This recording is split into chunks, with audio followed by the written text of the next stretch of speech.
Hello everyone, welcome back to Magnet Brains. My name is CS Payal Popli and इस video में हम पढ़ने वाले हैं सेबी के फंक्शंस के बारे में.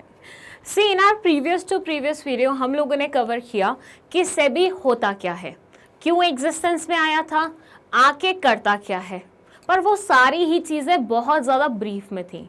अब यहाँ पे हम पढ़ने वाले हैं डिटेल्ड वे में फंक्शंस ऑफ सेबी. ध्यान दीजिएगा, एनसीईआरटी वालों ने या रेफरेंस बुक्स वालों ने इस पूरे टॉपिक को बहुत इलैबोरेटिव वे में कवर किया है. दैट मीन्स इनसे क्वेश्चन आने की पॉसिबिलिटी बढ़ जाती है, प्रोबेबिलिटी बढ़ जाती है. सो इसमें किसी भी फंक्शन को स्किप मत कीजिएगा. रीज़न बीइंग, अगर किसी भी पॉइंट से केस स्टडी पूछ लिया ना, तो अगर आपने ढंग से नहीं पढ़ा होगा तो केस स्टडी नहीं बनेगा. एंड हम सब जानते हैं, आज तक हमने जितनी भी केस स्टडी सॉल्व की हैं वो अक्सर पॉइंट से ही पूछी जाती हैं. चाहे वो इम्पोर्टेंस का पॉइंट उठा लो, चाहे वो फीचर्स का पॉइंट उठा लो या फंक्शंस का पॉइंट उठा लो. सो इसमें जितने भी फंक्शंस लिखे हुए हैं, जितने भी लिखे हुए हैं, ऐसा मत करना कि हाँ दो सबके याद कर लिए और बाकी जाए भाड़ में. नहीं, आपको सारे फंक्शंस पढ़ने पड़ेंगे. केस स्टडी अच्छे से सॉल्व करना है अपन को. सो यहाँ पे देखिए, सेबी के ओवरऑल फंक्शंस को हमने 3 कैटेगरीज में डिवाइड किया है. हमने क्या किया, पूरे फंक्शंस को कैटेगराइज कर लिया सिमिलैरिटी के बेसिस पे और उनको ग्रुप कर दिया प्रोटेक्टिव फंक्शंस, डेवलपमेंटल फंक्शंस और रेगुलेटरी फंक्शंस के नाम से. इन सबको एक एक करके हम डिटेल वे में वैसे भी पढ़ने वाले हैं, लेकिन यहाँ पे पहले हम 5 मिनट में थोड़ी सी ब्रीफिंग देख लेते हैं. रीज़न बीइंग, अगर मान लीजिए बहुत छोटू सा कोई क्वेश्चन आया, वैसे ये क्वेश्चन ना जनरली ज़्यादा मार्क्स का ही आता है, लेकिन अगर छोटू सा क्वेश्चन आया 3 नंबर का, 4 नंबर का, तो उस टाइम पे अपन क्या करेंगे, थोड़ा सा ब्रीफ में ही कवर करेंगे इसे. ठीक है. सो फर्स्ट, प्रोटेक्टिव फंक्शन में ये बोलते हैं कि SEBI keeps a check on price rigging. अब ये समझने के लिए हमें प्राइस रिगिंग का मतलब समझना पड़ेगा, बट वो हम एलैबोरेशन में कवर करेंगे. सो वेट फॉर दैट. सो पहला काम प्राइस रिगिंग चेक करने का होता है. दूसरा काम होता है प्रोहिबिट करने का इनसाइडर ट्रेडिंग को. इनसाइडर ट्रेडिंग को हम प्रोहिबिट करने का काम करते हैं, रोकने का काम करते हैं. Now if you ask what is insider trading, तो बेटा वो मैंने प्रीवियस ही वीडियो में जस्ट कवर किया है, तो वो जरूर देख लेना, क्योंकि कॉमर्स स्टूडेंट को इनसाइडर ट्रेडिंग का मतलब पता होना चाहिए. ठीक है. तो इनसाइडर ट्रेडिंग को रोकने का भी काम करता है. Then SEBI prohibits fraudulent and unfair trade practices. जितनी भी गलत प्रैक्टिसेस होती हैं शेयर्स बेचने के लिए, कुछ अलग करना, कुछ डिफरेंट करना जो कि लीगल भी नहीं है, जो कि गलत कंसिडर किया जाता है, वो सारी फ्रॉडुलेंट प्रैक्टिसेस को भी कहीं ना कहीं SEBI रोक देता है और रोकने की कोशिश भी करता है. पहले के ज़माने में बहुत सारे ऐसे लोग होते थे जो स्टॉक एक्सचेंज में आते थे, लोगों का पैसा लेते थे और भाग जाते थे. इतने हद तक फ्रॉड चलता था, लेकिन अब वो चीज़ पॉसिबल नहीं है क्योंकि सेबी नज़र रखने के लिए बैठा हुआ है. एजुकेट इन्वेस्टर्स, ये बोलता है कि भैया सारी ड्यूटी सेबी ने अपने कंधों पे नहीं ली है कि छोटी छोटी बात बताता रहे इन्वेस्टर को. इसलिए ये सबसे पहले क्या करेगा, इन्वेस्टर को एजुकेट करने का काम करेगा. मतलब अगर मान लीजिए मुझे शेयर मार्केट में इन्वेस्ट करना है, तो पहले वो मुझे एजुकेट करने का काम करेंगे और उसके बाद मैं इन्वेस्टमेंट कर सकती हूँ. अब यहाँ पे एजुकेट करने का मतलब क्या है कि मुझे लाइव क्लासेस देंगे कि बेटा तुम्हें ऐसे इन्वेस्ट करना है, वैसे इन्वेस्ट करना है, तो उसका मतलब ये नहीं है. एजुकेट करने का मतलब होता है आपको आपके इंटरेस्ट के बारे में बताना, आपको ऐसी चीज़ों के बारे में बताना जहाँ शायद आप फंस सकते हो. तो वो सारी इंटीमेशन कभी ना कभी इन्वेस्टर के उस पर आती रहती है. जैसे I have invested some amount in some company stock, तो मेरे पास अक्सर सेबी के यहाँ से या फिर स्टॉक एक्सचेंज के यहाँ से मैसेजेस आते रहते हैं, नॉर्मल मैसेजेस, कि अपना ये इन्फॉर्मेशन वो इन्फॉर्मेशन किसी से शेयर मत कीजिए, ये किसी को मत बताइए, ये मत करिए, वो मत करिए. ऐसी इन्फॉर्मेशन आपके पास भी आती होगी अगर आपका बैंक अकाउंट है. बैंक अकाउंट में जनरली आता है कि पिन मत शेयर करो किसी के साथ. लोग आजकल आपको फ्रॉड करने के लिए कॉल करके आपका वो OTP वगैरह मान लेते हैं, वो नहीं शेयर करना चाहिए आपको किसी के साथ. तो ये सारी इन्फॉर्मेशन क्यों दी जाती है, ताकि इन्वेस्टर प्रोटेक्टेड रह सके. सो यहाँ पे सेबी भी इंश्योर करता है कि जितने भी लोग स्टॉक एक्सचेंज में इन्वेस्ट करने के बारे में सोच रहे हैं वो अपने पैसे ना डुबाएं और वो ऐसी फ्रॉडुलेंट प्रैक्टिसेस से बच जाए. इसलिए पूरी एजुकेशन यहाँ पे मिलेगी. देन है चेक ऑन प्रेफरेंशियल अलॉटमेंट. किसी कंपनी ने निकाले क्या, शेयर्स, बहुत सारे लोगों ने अप्लाई किया, लेकिन शेयर्स मिले कुछ सिलेक्टेड ग्रुप ऑफ पीपल को ही। This is known as preferential allotment.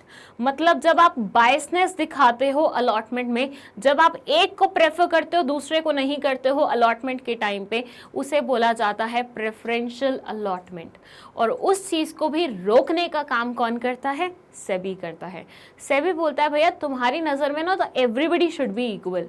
अगर तुम्हें अलॉटमेंट करनी है ना, फर्स्ट कम फर्स्ट, जो भी फर्स्ट कम आएगा उसी को दे दो, ऐसा कर सकते हो तुम, ठीक है, या फिर प्रोपोर्शनेट बेसिस पे दे सकते हो। लेकिन ऐसा मत करना कि मुझे ये लोग पसंद है, मुझे ये लोग पसंद नहीं है, मेरे को जो पसंद है मैं उन्हीं को शेयर्स दूंगा, ऐसा नहीं चलना चाहिए, ठीक है। सो ये हैं प्रोटेक्टिव फंक्शंस जो कि सेबी लेता है किसी भी इन्वेस्टर को प्रोटेक्ट करने के लिए। तो अगर कोई फंक्शन भूल जाओ तो याद करना बस कि इन्वेस्टर को प्रोटेक्ट करने के लिए क्या क्या हो सकता है। उसको एजुकेट करना हो सकता है, उसको गलत कामों में पढ़ने से रोकना हो सकता है, उसको फ्रॉडुलेंट प्रैक्टिसेस से बचाना हो सकता है, इनसाइडर ट्रेडिंग से बचाना हो सकता है। तो ये सारे काम आपको वैसे याद आ जाएंगे। सेकेंड है डेवलपमेंटल फंक्शंस। देखिए, एक बार सेबी ने इन्वेस्टर्स का कर लिया प्रोटेक्शन, अब वो उनके भले के बारे में भी तो सोचेगा, उनकी डेवलपमेंट के बारे में भी तो सोचेगा। तो डेवलपमेंट के बारे में जब वो सोचता है तो ये कुछ फंक्शंस वो करता है। कौन कौन से हैं? Training of intermediary. भाई मैं हूँ, कंपनी है, बीच में एक ब्रोकर आता है, वो बोलता है कि मैं दोनों को मिलवाने का काम करूंगा, मैं दोनों की ट्रांजैक्शन करवाने का काम करूंगा। अब इतना बोलने के लिए उसके पास बोलना आना भी तो चाहिए उस इंसान को, उस इंटरमीडिएटरी को, उस ब्रोकर को। तो उस ब्रोकर की जितनी भी डेवलपमेंट होती है उसका जिम्मा भी कौन ले लेता है अपने सर पे? सेबी ले लेता है।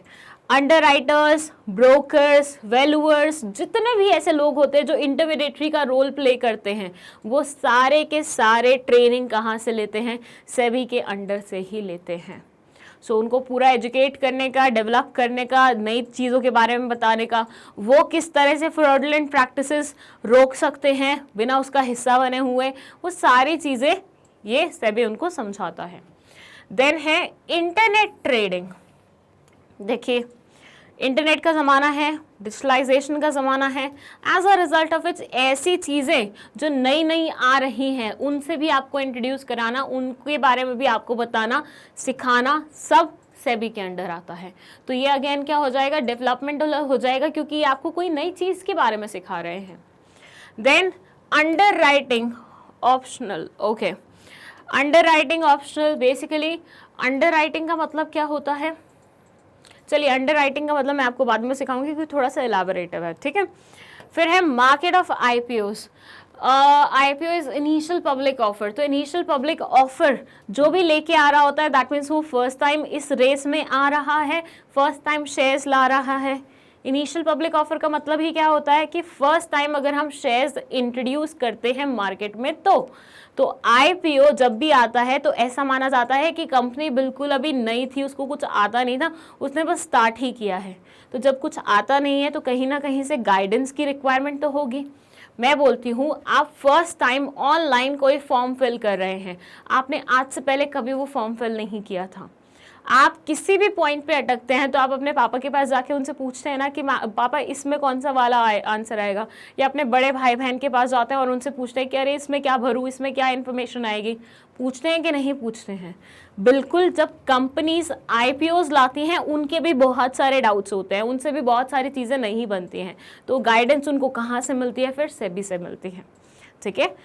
तो सेबी डेवलपमेंट फंक्शंस में ये सारे डेवलपमेंटल फंक्शंस का रोल निभाता है, ये सारे फंक्शंस करता है। चलिए नेक्स्ट पे मूव करते हैं, दैट आर रेगुलेटरी फंक्शंस। इन्होंने इन्वेस्टर की प्रोटेक्शन कर ली, इन्होंने डेवलपमेंट करवा ली लोगों की, अब बचा क्या? उन्हें रेगुलेट करना।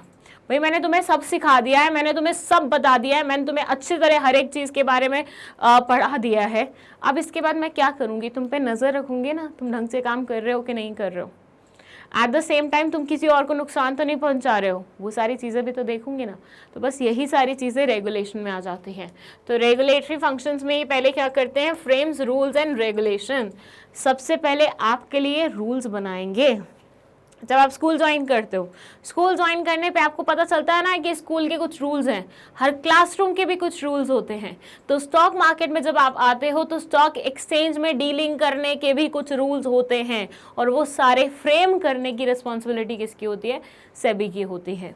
मतलब ऐसे मानिए कि आपके स्कूल में रूल्स बनाने की परमिशन किसको होगी? प्रिंसिपल सर को होगी। क्लास के लिए रूल्स बनाने की परमिशन किसके पास होगी? क्लास टीचर के पास होगी।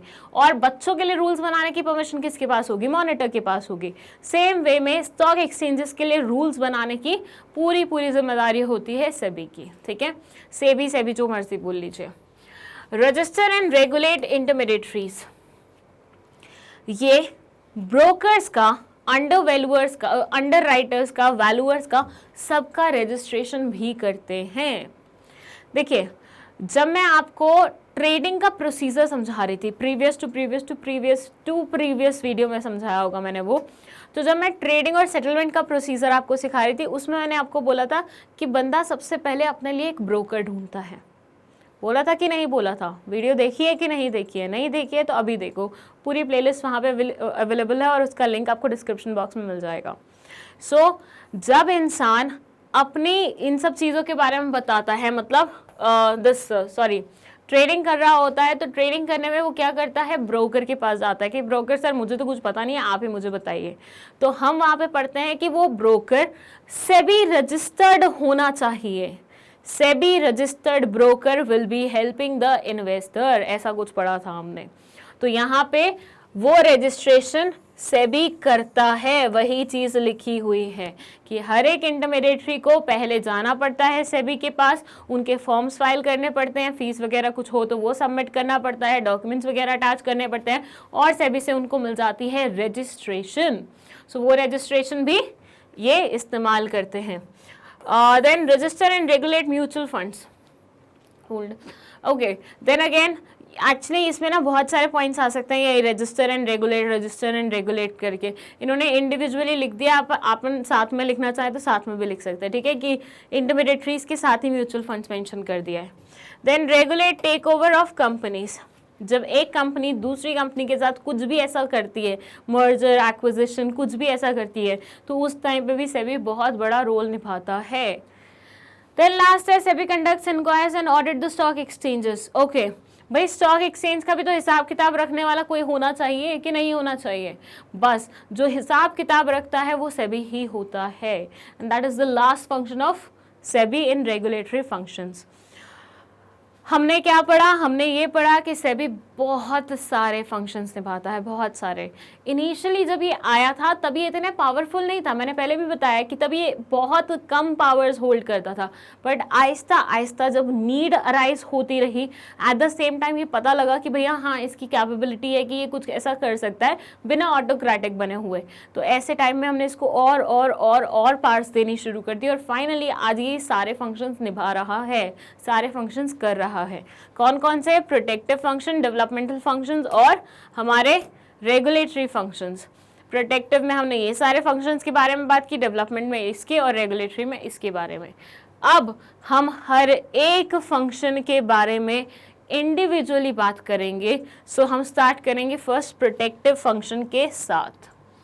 प्रोटेक्टिव फंक्शन में ये वही लाइन लिखी हुई है कि सेबी के 3 फंक्शंस हैं। प्रोटेक्टिव फंक्शन में first function check on price rigging. अब व्हाट इज प्राइस रिगिंग, ये मैंने आपको बोला था मैं बाद में बताऊंगी, तो अब मैं बताती हूँ हमको। इमेजिन कीजिए एक विलेज है, ठीक है, एक विलेज है। विलेज का मतलब आई होप सब समझते हैं, गांव है एक। अब गांव में क्या होता है कि जनरली ऑप्शंस बहुत कम होते हैं, ठीक है। तो इस गांव में 2 ब्यूटी पार्लर्स थे।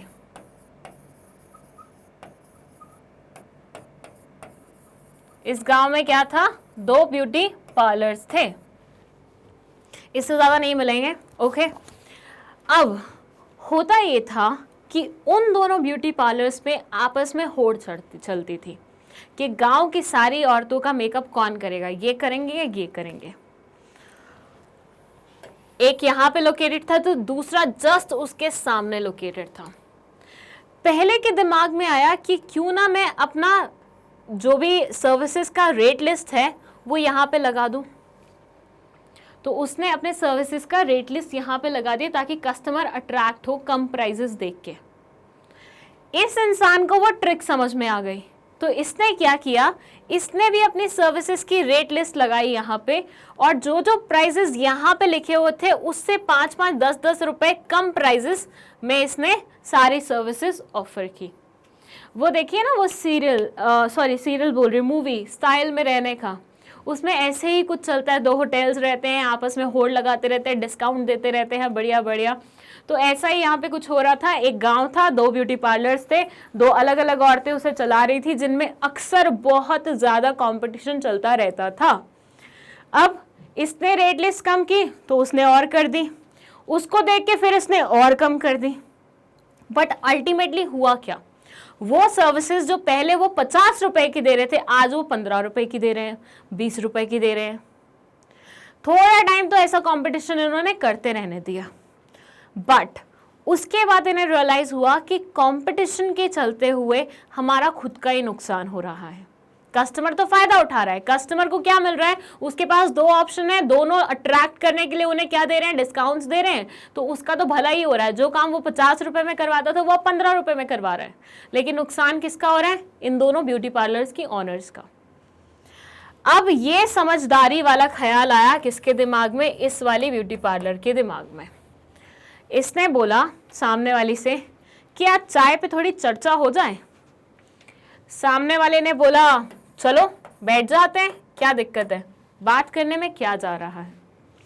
तो दोनों चाय पे चर्चा करने के लिए 5 बजे पहुंच गई बगल वाले स्टॉल पे।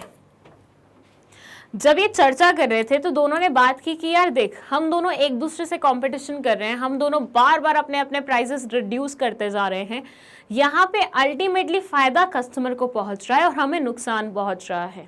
वो होता है ना, 2 बिल्लियों की लड़ाई में बंदर बाजी मार जाता है, तो ऐसा ही कुछ हो रहा है। बंदर यहाँ पे कस्टमर है जो बाजी मार रहा है, और बिल्लियां कौन है, ये दोनों जो आपस में लड़ रही हैं। इन्होंने बोला कि क्यों ना हम हर एक चीज का एक प्राइस सेट कर लें।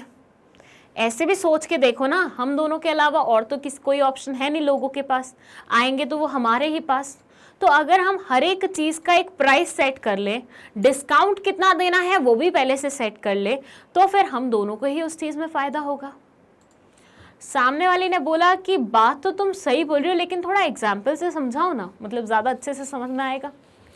तो इधर वाली लड़की ने बोला, इधर वाली पार्लर वाली ऑनर ने बोला कि देख, अभी हम 50 रुपया ले रहे थे नॉर्मली आईब्रोज बनाने का, ठीक है, जो कम करते करते हम 15 पे आ गए हैं। क्यों ना हम आईब्रोज बनाने का खर्चा ही 100 रुपये बोल दें, मतलब 100 रुपये का प्राइस रख दें।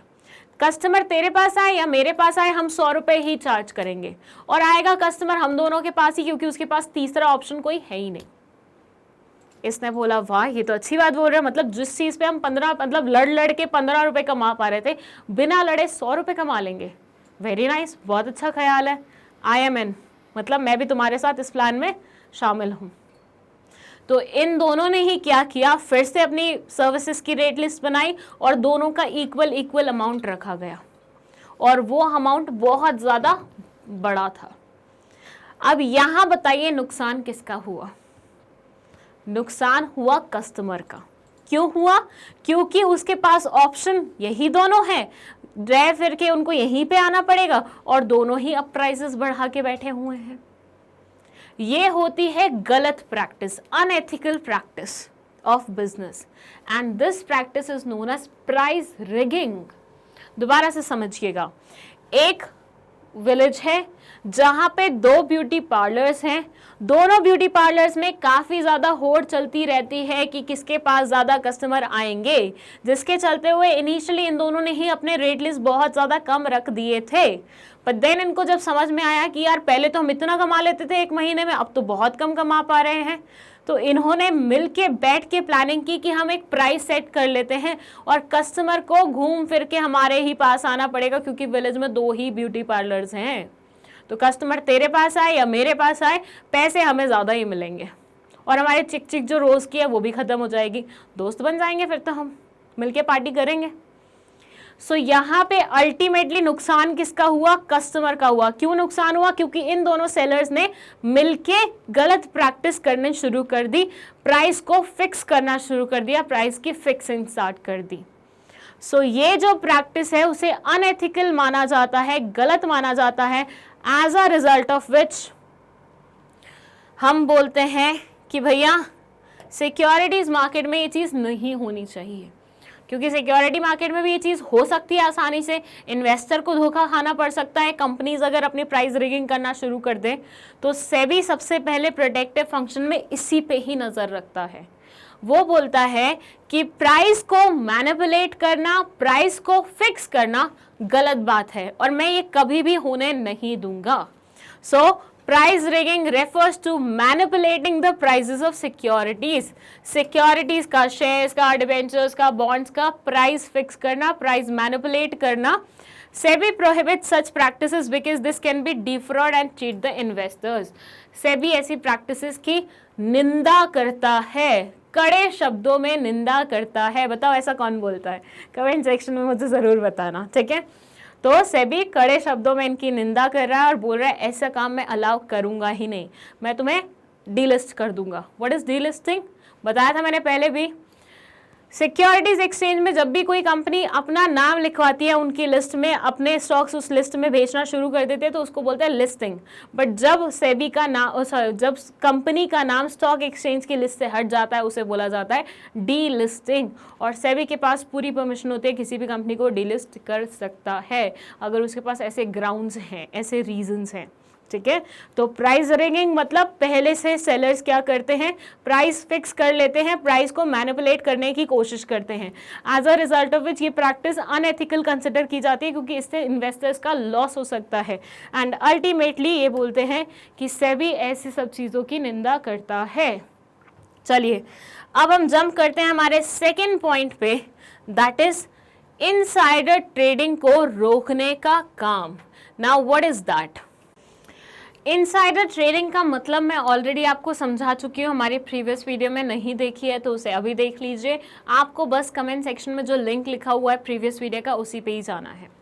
अब इनसाइडर ट्रेडिंग की पहले इन्होंने एक्सप्लेनेशन दी है कि इनसाइडर ट्रेडिंग का मतलब होता है एक अंदर का इंसान कोई ऐसी इन्फॉर्मेशन आपको देता है जो कि अभी नॉन पब्लिक है और मटेरियल नेचर की है, और ऐसी इन्फॉर्मेशन के चलते हुए आप या तो स्टॉक खरीद लेते हैं या बेच देते हैं, and that is known as what insider trading is all about.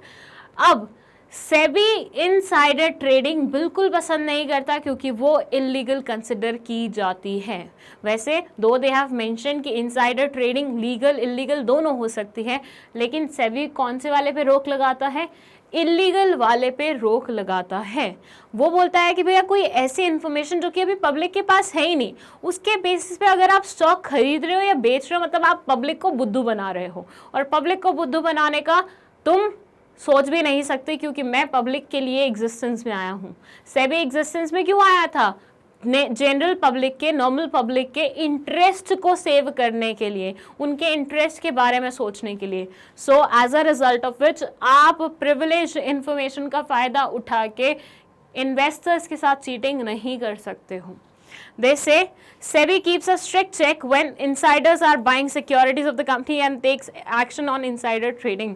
ये बोलता है जब भी कोई इंसाइडर या इंसाइडर से रिलेटेड कोई भी इंसान सिक्योरिटी परचेज करता है ना, तो सेबी उनके ऊपर ज़्यादा ध्यान रखता है कि क्या ये सिक्योरिटीज़ उन्होंने इनसाइड इन्फॉर्मेशन के चलते हुए तो नहीं ली हैं, और अगर ऐसा है तो सेबी उनकी कॉलर पकड़ता है और उनको मारता तो नहीं है बट उनके ऊपर हार्श पेनल्टीज लगा देता है, ठीक है। So this is second point. इसका मेन एक्सप्लेनेशन ऑलरेडी क्योंकि मैं कवर कर चुकी हूँ प्रीवियस वीडियो में, तो मैंने यहाँ पे ज़्यादा डिटेल वे में नहीं बताया है। नेक्स्ट है हमारा third function of SEBI, third protective function of SEBI. ये बोलता है SEBI prohibits fraudulent and unfair trade practices. SEBI does not allow the companies to make misleading statements which are likely to induce the sale or purchase of securities. अब कभी कभी क्या होता है कि कंपनीज ना इन्वेस्टर के दिमाग के साथ खेलती हैं। कुछ ऐसी मिसलीडिंग इन्फॉर्मेशन स्प्रेड कर देते हैं जिसके चलते हुए लोग उनके शेयर्स खरीदने के लिए आ जाते हैं या लोग उनके शेयर्स बेचने के लिए आ जाते हैं। तो उन सब प्रैक्टिसेस के ऊपर भी सेबी क्या करता है, रोक लगाता है। फर्स्ट से मुझे मेरे स्टॉक के प्राइजेस बढ़वाने हैं, मुझे मेरे स्टॉक के प्राइजेस बढ़वाने हैं, मैंने झूठी खबर फैलवा दी सोर्सेस को बोल के कि लोगों में ये बात फैला दो कि मेरी कंपनी को एक बहुत बड़ा यूएसए का प्रोजेक्ट मिलने वाला है जिसमें मेरी कंपनी बहुत कमाने वाली है। दोबारा से सुनिएगा, मैं हूं, मेरी कंपनी है, मेरी कंपनी में मेरे को अपने शेयर्स के प्राइजेस को बढ़वाना है। तो प्राइजेस बढ़वाने के लिए झूठी खबर मैंने फैलवाई कि मुझे यूएसए से बड़ा प्रोजेक्ट मिलने वाला है, जिसके चलते हुए माइट भी मुझे प्रॉफिट भी बड़ा हो, और प्रॉफिट बड़ा होगा मतलब हर शेयर होल्डर डिविडेंड का कुछ हिस्सा अपने घर लेके जाएगा। अब ऐसी कंपनी के शेयर्स तो हर एक इंसान खरीदना चाहता होगा ही होगा। सो ऐसे सिनेरियो में जैसे ये झूठी खबर फैलेगी मार्केट में कि यूएसए का प्रोजेक्ट आने वाला है, इस कंपनी को मिलने वाला है, तो मेरे शेयर्स की प्राइसेस क्या होंगी, राइज कर जाएंगी। अब आप मुझे बताइए कि अगर ये झूठी खबर मार्केट में नहीं आती तो क्या मेरे शेयर के प्राइसेस एकदम से राइज करते? ऑब्वियसली नहीं करते। सो ऐसे सिनेरियो में अगर आप गलत इन्फॉर्मेशन स्प्रेड करके अपने शेयर के प्राइसेस को ऊपर नीचे लेके जाते हैं तो आप गलत काम कर रहे हैं, और सेबी ऐसे गलत काम करने वालों को छोड़ता नहीं है, वो उनको पनिशमेंट भी देता है और बहुत हद तक मतलब अगर बहुत बड़ा कुछ ऐसा आपने फ्रॉड किया है तो आपको डीलिस्ट भी कर सकता है। सो जैसे कि मिसलीडिंग स्टेटमेंट प्रोवाइड करके आप किसी भी कंपनी के शेयर को प्राइसेस को इंक्रीज डिक्रीज नहीं करवा सकते हैं। अगर आप ऐसा करेंगे तो सेबी आपके ऊपर पनिशमेंट लगा देगा। नेक्स्ट पॉइंट है, SEBI undertake steps to educate investors so that they are able to evaluate the securities of various companies and select the most profitable securities। यहाँ पे वो सिर्फ और सिर्फ पनिशमेंट देने का काम नहीं करता बल्कि वो आपको एजुकेट भी करेगा, एक इन्वेस्टर को एजुकेट करेगा ताकि वो इन्वेस्टर अच्छे से ध्यान लगा सके, सारी सिक्योरिटीज को एनालाइज कर सके, एनालाइज करने के बाद जो बेस्ट वन है वो अपने लिए सिलेक्ट कर सके। सो अल्टीमेटली इन्वेस्टर का क्या होगा, इससे भी भला ही होगा। चलिए, ये हो गया हमारा fourth point. Now fifth point which says SEBI promotes fair practices and code of conduct in security market by taking following steps। Okay, what they are saying कि भैया सेबी ना कोड ऑफ कंडक्ट भी फॉलो करवाता है। कोड ऑफ कंडक्ट का मतलब क्या होता है, कुछ रूल्स, कुछ बेसिक रेगुलेशंस जिसको आपको फॉलो करना पड़ता है अगर आप उस पर्टिकुलर ऑर्गेनाइजेशन का हिस्सा हैं। तो फर्स्ट से जब मैं एमबी में आई, मैग्नेट ब्रेन्स में आई, तो यहाँ का भी एक कोड ऑफ कंडक्ट था कि आपको ऐसा करना है, ये नहीं करना, वो करना है, वैसे करना है, ऐसे नहीं करना, ये नहीं करना, वो नहीं करना। अब किसी भी इंसान को अगर इस ऑर्गेनाइजेशन में रहना है, अडाप्ट करना है, तो उसके लिए उसे क्या करना पड़ेगा, यहाँ के कोड ऑफ कंडक्ट को फॉलो करना पड़ेगा। तो सेबी ने भी ऐसे कोड ऑफ कंडक्ट्स बनाए हुए हैं फेयर प्रैक्टिसेस को प्रमोट करने के लिए।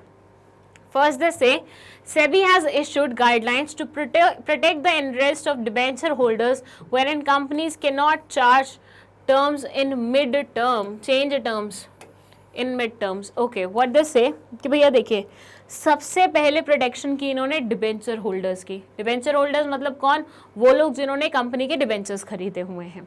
अब क्या होता था, कंपनी क्या करती थी कि 10% डिबेंचर हम इशू कर रहे हैं, लोग खरीद लेते थे और बीच में वो टर्म्स चेंज कर देती थी कि पहले हमने ये 10 साल के लिए किया था, अब हम ये 15 साल के लिए कर रहे हैं। भाई आपने पैसे कितने साल के लिए लिए हैं, 10 साल के लिए लिए हैं। आपने टर्म्स पहले कौन सी दिखाई थी, अलग दिखाई थी, अब आप अलग चीज़ों पे बोल रहे हैं, ये तो आप गलत काम कर रहे हैं। सो डिबेंचर होल्डर्स के इंटरेस्ट को प्रोटेक्ट करने के लिए सेबी ऐसे भी रूल्स ला सकता है, ऐसे रूल्स लाता भी है जब वो बोलता है कि आप मिडिल में किसी भी डिबेंचर होल्डर के टर्म्स को चेंज नहीं कर सकते हैं। उन्होंने जिन टर्म्स पे आपको पैसा दिया है उन टर्म्स में ही आपको रखना पड़ेगा।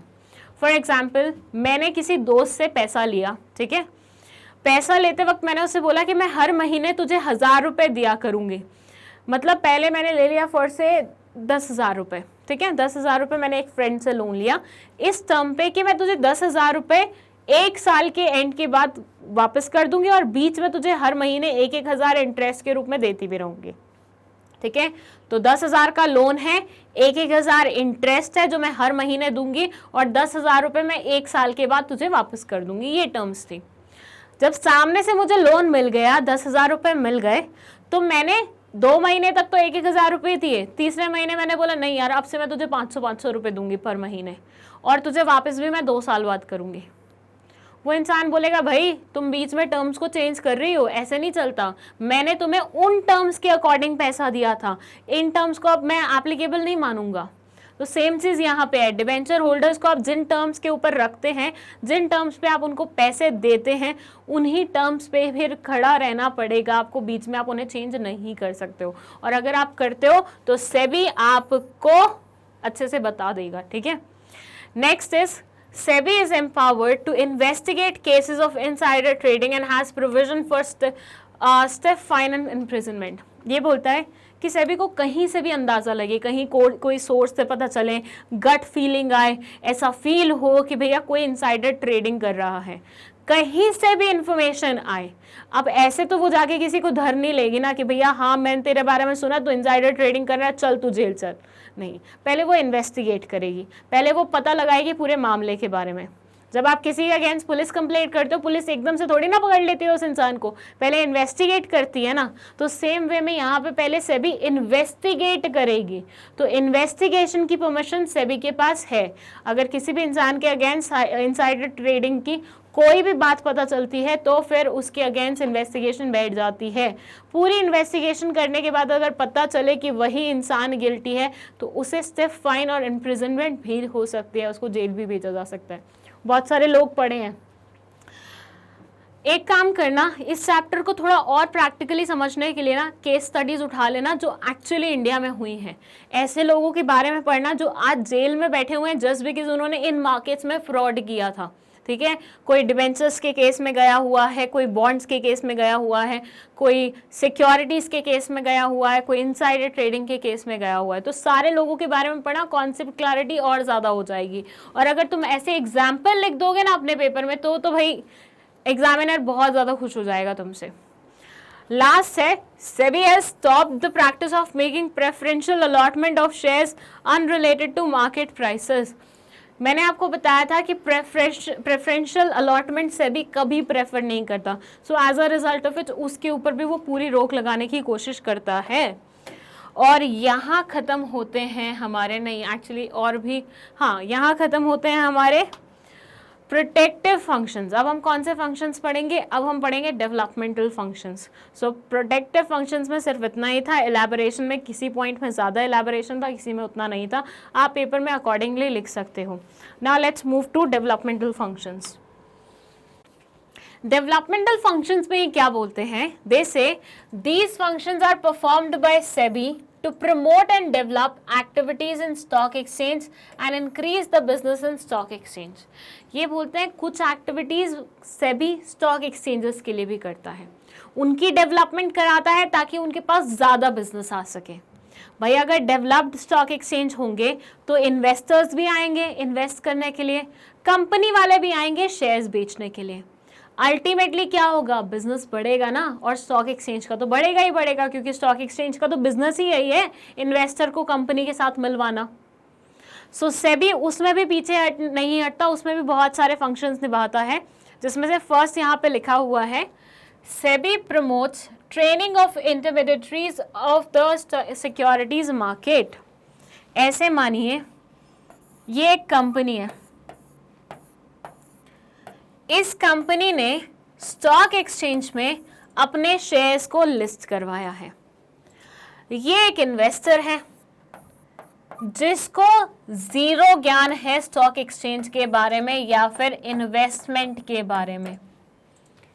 इसको जीरो ज्ञान है, नील ज्ञान है स्टॉक एक्सचेंज या इन्वेस्टमेंट के बारे में। इसके पास बस पैसा बहुत सारा है, इसके पास क्या है? लक्ष्मी की कोई कमी नहीं है, बहुत पैसा है। अब ये गया किसी ब्रोकर के पास, ये गया किसके पास, एक ब्रोकर के पास गया कि ब्रोकर सर अपने पास पैसा बहुत है, क्या करें, कहाँ फेंकें, किसके ऊपर उड़ाएं। तो ब्रोकर ने बोला सिक्योरिटीज एक्सचेंज में लगाओ, किसी कंपनी में इन्वेस्ट करो, और अच्छे से पूरी इनको गाइडेंस दी और वो खुश होके पैसे लेके पहुंच गए कंपनी में लगाने के लिए। अब आप मुझे बताओ, अगर ये ब्रोकर ही ट्रेंड ना होता, अगर इस ब्रोकर के पास ही इंफॉर्मेशन नहीं होती, अगर इस ब्रोकर के पास ही उतनी नॉलेज नहीं होती, देन इन दैट सिनेरियो क्या ये पूरी ट्रांजैक्शन हो पाती? क्या उस इंसान के पैसे कंपनी में लग पाते? क्या कंपनी उस पैसे से प्रोडक्शन बढ़ा पाती? क्या कंपनी उस पैसे से मुनाफा कमा पाती और अल्टीमेटली उस इंसान को वापस डिविडेंड मिल पाता? बताइए, मिलाने वाला काम किसने किया? इसने किया ना। ऐसे बोलिए दो धागे हैं, दो धागे इंडिविजुअली कितना अच्छा परफॉर्म कर रहे हो, जब तक उनमें गांठ लगाने के लिए या उनको चिपकाने के लिए कोई ग्लू ना लाई जाए तब तक वो एक लंबी उसमें नहीं जाएंगे, राइट। तो ऐसे सिनेरियो में अगर धागों को अटैच कराना है तो वो आपको ग्लू अच्छी वाली लानी पड़ेगी ना, इस थोड़ी ना सस्ती वाली ला दी है जो 2 मिनट में ऐसे हो गए, फिर तो कोई मज़ा ही नहीं आएगा। तो बस ग्लू पे आपको फोकस करना है और वो ग्लू ये ब्रोकर ही है। ये ब्रोकर इन दोनों को अटैच करने का काम करेगा। तो ये ब्रोकर की डेवलपमेंट कराना सबसे पहले बहुत ज़्यादा इंपॉर्टेंट हो जाता है। और सेबी को ये बात पता है, सेबी को पता है कि भैया इन्वेस्टर्स तो पैदल है, ठीक है, उनको समझाने का काम ब्रोकर ही करेंगे, तो एक्चुअल रोल यही निभाते हैं। और ब्रोकर क्या है, एक इंटरमीडिएटरी है। तो as a result of which SEBI इनकी ट्रेनिंग पे एक्स्ट्रा फोकस करता है, क्योंकि उनको पता है कि अगर इन्वेस्टर का पैसा डूबा ना तो वो अपने आप को ब्लेम नहीं करेगा, वो ये नहीं बोलेगा कि मेरी गलत इन्वेस्टमेंट थी, वो सीधा ब्लेम डाल देगा स्टॉक एक्सचेंज में।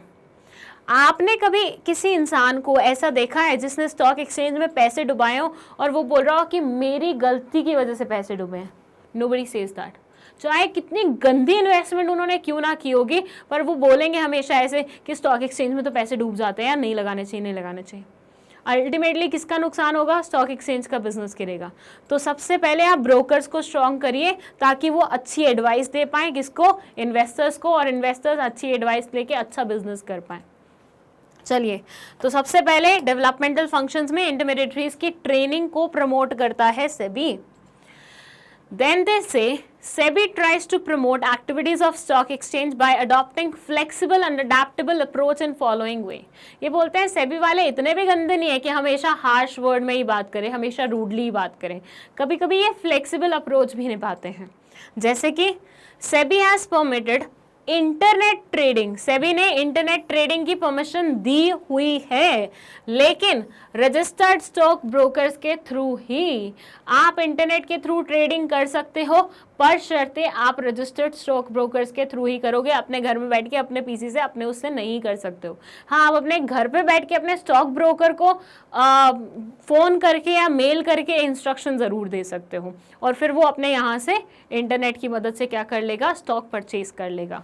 सो this is what we call adaptable और फ्लेक्सिबल अप्रोच। सेकेंड है, SEBI has made underwriting optional to reduce the cost of issue. अब यहाँ आया अंडर राइटिंग, ये मैं आपको डिटेल में समझाऊंगी, तो थोड़ा सा वेट कीजिए, मतलब अभी जस्ट इस पॉइंट के बाद ही समझाती हूँ। थर्ड पॉइंट है, इवन इनिशियल पब्लिक ऑफर और primary market is permitted through stock exchange. ये बोलते हैं even IPOs, initial public offer, जो आज तक हमेशा फिजिकल उसमें ज़्यादा था, उनके लिए भी स्टॉक मार्केट ने अपने दरवाजे खोल दिए हैं। All thanks to what? SEBI. SEBI ने परमिशन दी। कहने का मतलब है, जब भी कंपनीज नई स्टॉक लाते थे, जब भी कंपनीज IPO लाते थे, इनिशियल पब्लिक ऑफर लाते थे, तो उनको वो फिजिकली लाना पड़ता था। मतलब मैं हूँ, मेरी नई नई कंपनी है, मैंने नया नया IPO लाया है, नए नए शेयर्स इशू किए हैं मार्केट में, तो मुझे फिजिकली वो बेचने पड़ेंगे। बट अब वो हम स्टॉक एक्सचेंज के थ्रू भी बिकवा सकते हैं, उसके लिए भी इन्होंने परमिशन दे दी है। एंड किसकी वजह से? सेबी की वजह से। तो ये भी क्या है? डेवलपमेंट कराने का एक नया तरीका है। चलिए वापस आ जाते हैं हम हमारे सेकेंड पॉइंट पे, जिसमें हमने अंडर राइटिंग की बात की है। पर पहले हम अंडर राइटिंग की कॉन्सेप्ट को समझ लेते हैं। अंडर राइटिंग क्या होता है? अंडर राइटिंग का मतलब होता है, एक एग्जाम्पल लेते हैं।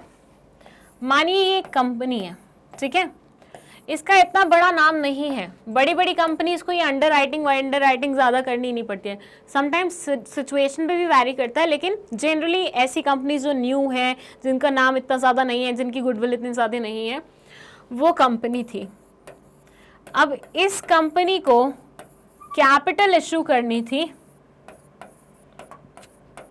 इस कंपनी को क्या करनी थी? कैपिटल इशू करनी थी।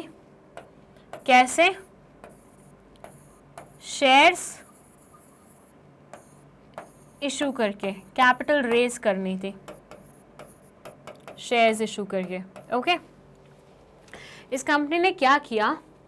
इसने बोला यार हम नॉर्मल मार्केट में एकदम कूद जाएंगे ना तो हो सकता है हमारे शेयर्स कोई परचेज ना करें, क्यों ना हम एक अंडर राइटर रख लें, क्यों ना हम एक अंडर राइटर रख लें। अंडर राइटर क्या करेगा? ये 10,000 के शेयर्स इशू करने वाले थे, पर शेयर प्राइस था 100 रुपीज।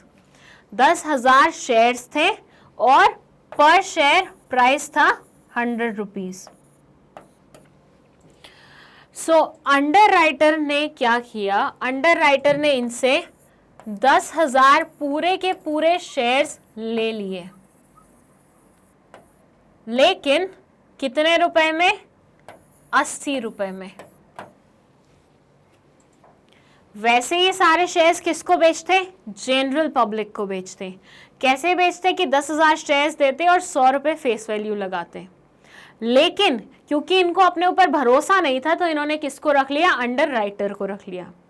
अंडर राइटर ने इससे पूरे 10,000 शेयर्स ले लिए, लेकिन 80 रुपए कीमत पे। अब आप सोच रहे होंगे कि ऐसे अंडर राइटर किस किस कंपनी के शेयर्स लेगा और क्यों लेगा? मतलब इसके पास इतने पैसे कि ये सब कंपनीज के शेयर्स लेता रहेगा? तो ऐसा नहीं है। अंडर राइटर इन सारे शेयर्स को खुद नहीं रखने वाला है, वो इन शेयर्स को आगे किसी को बेच देगा। Yes, this is the trick. मतलब अंडर राइटर्स क्या करते हैं? अंडर राइटर्स 10,000 के शेयर्स लेके 80 रुपए में उसे आगे 100 रुपए में, 110 रुपए में, 120 रुपए में, जितने में बेचना चाहें बेच सकते हैं, और यहीं से उनका आता है प्रॉफिट। कहने का मतलब क्या हुआ? एक प्री डिटर्मिन्ड प्राइस पे अंडर राइटर्स कंपनी से शेयर्स खरीद लेते हैं, और जब वो शेयर्स खरीद लेते हैं उसके बाद वो आगे उसे किसी भी कीमत पे किसी भी इंसान को बेचे, वो कंपनी की सरदर्दी नहीं होती है, और जो भी बीच में मार्जिन बचता है वही इनका फायदा होता है। ये अपने लिए शेयर्स नहीं खरीदते हैं, ये आगे बेचने के लिए शेयर्स खरीदते हैं। पहले ऐसा हुआ करता था कि सारे के सारी चीज़ें इनके थ्रू ही होके जाती थी, मतलब इनको इस चीज़ के पैसे भी मिलते हैं अलग से, मतलब एक तो इनको शेयर भी कम प्राइस में मिल जाएंगे। अब ऐसा ज़रूरी भी नहीं है, ये एग्जांपल के लिए समझा रही हूँ मैं। हो सकता है कंपनी इनको 100 रुपये में ही शेयर दे, हो सकता है और ज़्यादा में दे दे, तो ऐसा कोई कंपल्शन नहीं है कि कम पैसे में ही मिलेगा। बस ये है कि इनको ये काम करने का कमीशन मिलता है, क्योंकि ऐसे मानिए कंपनी की सर का जो बोझ था ये इन्होंने अपने कंधे पे ले लिया है। अब किसको बेचना है, कैसे बेचना है, ये डिसाइड करेंगे। कंपनी की कोई सरदर्दी नहीं है। कंपनी को शेयर मार्केट के मतलब कंपनी को कैपिटल चाहिए था, वो उनको मिल गया। So as a result of which ये काम करने का कंपनी क्या करते हैं? इनको कमीशन भी पे करती है। क्या समझे? कंपनी है, कैपिटल इशू किया, कैपिटल रेज करने के लिए शेयर्स इशू किए, 10,000 शेयर्स थे 100 रुपए के, एक अंडर राइटर को रखा, उसको कमीशन पे की और उसको शेयर्स बेच दिए कि आगे तेरी सरदर्दी है, तू बेच इन शेयर्स को। ठीक है, अब आप ऐसे मानिए ये कमीशन क्या है? ये आपका कॉस्ट ऑफ इशू ही तो है, कि कैपिटल रेज करने के लिए आपने जो शेयर्स इशू किए हैं उसके लिए आपको कमीशन देनी पड़ रही है, तो इसका कॉस्ट इशू कॉस्ट ही तो माना जाएगा। So as a result of which underwriters hire करने से आपका कॉस्ट ऑफ इशू क्या होता है? बढ़ता है, आपके एक्सपेंडिचर्स बढ़ते हैं। तो पहले इनको वो करना, हायर करना मैंडेटरी होता था, बट अब सेबी ने इस चीज़ को ऑप्शनल कर दिया है कि आपको करना है तो करो, नहीं करना तो नहीं करो। पहले क्या होता था? पहले अंडर राइटर्स बहुत होते थे, बहुत लोग यही काम में लगे होते थे और पैसे कमा रहे होते थे, लेकिन आहिस्ता आहिस्ता आहिस्ता आहिस्ता इनका स्कोप कम हो रहा है। रीज़न बीइंग भैया अब ऑप्शनल कर दिया है, तो जिन कंपनीज को लगेगा सिर्फ वही हायर करेंगे, और जो कंपनीज कमीशन बेयर कर सकते हैं, कमीशन पे करना अफोर्ड कर सकते हैं, सिर्फ वही कंपनीज हायर करेंगी। तो इनका काम थोड़ा सा ठंडा पड़ गया। बट अगेन ये होते कौन है, ये कंपनी के बिहाफ पे उनके शेयर्स खरीद लेते हैं, उनकी सरदर्दी अपने सर पे ले लेते हैं, और उसके बदले इनको कंपनी से मिलता है कमीशन। अच्छा, ये चीज़ जो ये प्राइस वाली चीज़ थी, एग्जाम्पल के लिए, इसे लिटरल वे में नहीं लेना है। ये चीज़ याद रखनी है कि कमीशन इनका मेन एसेंस होता है जिसके थ्रू ये पैसे कमाते हैं, ठीक है, और एक्स्ट्रा पैसे ये कमा सकते हैं शेयर्स को और ज़्यादा प्राइसेस में बेच के। सो दिस इज अंडरराइटिंग, और सेबी ने क्या रोल प्ले किया कि अंडरराइटिंग को उन्होंने ऑप्शनल कर दिया, as a result of which अब ये मतलब अब कंपनीज डिसाइड कर सकते हैं उनको अपना कॉस्ट ऑफ इशू बढ़ाना है अंडरराइटर्स को हायर करके, कमीशन पे करके, या नहीं बढ़ाना है, ठीक है। सो यहाँ पे खत्म होता है हमारा एक और developmental functions. Let's jump to the next one. Developmental functions तो खत्म हो गए, अब आ रहे हैं कौन से, रेगुलेटरी फंक्शंस। ये लास्ट फंक्शंस हैं। आई नो जब फंक्शंस इतने सारे हो जाते हैं ना और इतना लेंदी हो जाता है तो पढ़ना थोड़ा सा मुश्किल हो जाता है, बट बेटा नहीं छोड़ सकते हैं, पढ़ना ही पड़ेगा, आपकी सिलेबस का पार्ट है। अच्छा, one more thing, I have realise recently मैंने 1-2 वीडियोस ऐसी कवर की थी जो आपकी एनसीईआरटी बुक्स में नहीं दी हुई थी। तो कुछ बच्चों ने लिखा हुआ था कि मैम एनसीईआरटी के बाहर का मत पढ़ाइए। बेटा पढ़ रहे हो ना तो सिर्फ एग्ज़ाम क्लियर करने के लिए मत पढ़ो। अगर प्रैक्टिकल नॉलेज मिल रही है साथ में, अगर आपको साथ में ऐसी कोई नॉलेज मिल रही है जो आपको पूरी कॉन्सेप्ट समझने में और ज़्यादा क्लैरिटी ला सकती है, तो उस चीज़ को लेना सीखो। एग्ज़ाम के लिए मत पढ़ो। एजुकेशन सिस्टम को ब्लेम करते रहते हैं हमेशा हम लोग कि हमारा एजुकेशन सिस्टम इतना अच्छा नहीं है, तो बेटा तुम लोग भी कहाँ उस चीज़ को अडेप्ट करने देते हो। फिर अगर कुछ नए चेंजेस आ रहे हैं जो कि आपके भले के लिए आ रहे हैं, प्लस मैंने वो वीडियोस इसीलिए बनाई थी ताकि बाकी की कॉन्सेप्ट आपको ज़्यादा क्लैरिटी से समझ आ सके। तो उस चीज़ पे कि मैम ये मत कवर करो, वो मत कवर करो, मुझे पता है कौन सी चीज़ कवर करनी है, कौन सी चीज़ नहीं कवर करनी है। सो एक बार टीचर को थोड़ा सा मौका दिया करो, वो तुम्हारे भले के लिए ही था। इफ़ यू पीपल वॉन्ट कि एनसीईआरटी से ही स्टिक्ड रहना, तो मैं बिल्कुल एनसीईआरटी से ही स्टिक्ड रहूँगी, एक चीज़ एक्स्ट्रा नहीं बताऊँगी। बट देन फिर आप सिर्फ एग्ज़ाम के लिए ही पढ़ रहे होगे। इफ़ यू वॉन्ट दैट, मुझे कोई दिक्कत नहीं है, कमेंट सेक्शन में बता देना कि सिर्फ एनसीईआरटी से पढ़ना है, मैं वही पढ़ा दूँगी। ओके, नेक्स्ट है रेगुलेटरी फंक्शन। ये क्या बोलते हैं, These functions are performed by SEBI to regulate the business in stock market. Stock exchange में business को regulate करने के लिए, control करने के लिए जो चीज़ें लगती हैं, जो functions लगते हैं, उनके बारे में हम पढ़ने जा रहे हैं। ये बोलते हैं SEBI has framed rules and regulations and code of conduct to regulate the intermediaries such as merchant bankers, brokers, underwriters etcetera. जिस तरह से अंडरराइटर्स होते हैं, ब्रोकर्स होते हैं जो कि इंटरमीडिएटरी का रोल प्ले करते हैं, बिल्कुल कुछ उसी प्रकार से मर्चेंट बैंकर्स भी होते हैं। तो इन सब के लिए ये काबू में रहें, ये अपने लिमिट्स के बियॉन्ड नहीं जाएं, ये कोई ऐसा काम ना करें जो कि इन्वेस्टर के लिए गलत हो जाए, इनके हित के लिए ज़्यादा हो जाए। तो ऐसी सारी चीज़ों को कम करने के लिए हम क्या करते हैं, रेगुलेटरी फंक्शंस को इंट्रोड्यूस करते हैं। मतलब सेबी ये सारे काम करता है, SEBI rules and regulations frame करता है ताकि ये अपनी लिमिट्स के अंदर ही रह सकें। नेक्स्ट है, these intermediaries have been brought under the regulatory purview and private placement has been made more restrictive।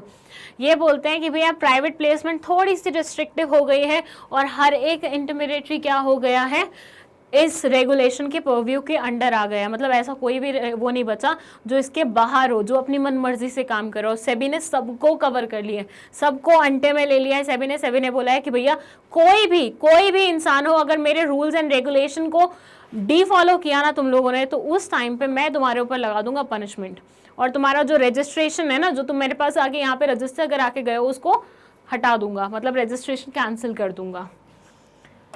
सो जक मार के इन सारे इंटरमीडिएटरीज को सेबी की बात सुननी पड़ती है। Then SEBI registers and regulates the working of stock brokers, sub brokers, share transfer agents, trustees, merchant bankers and all those who are associated with stock exchange in any manner. इनकी वर्किंग, ये किस तरीके से काम करेंगे, वो भी सेबी रेगुलेट करता है।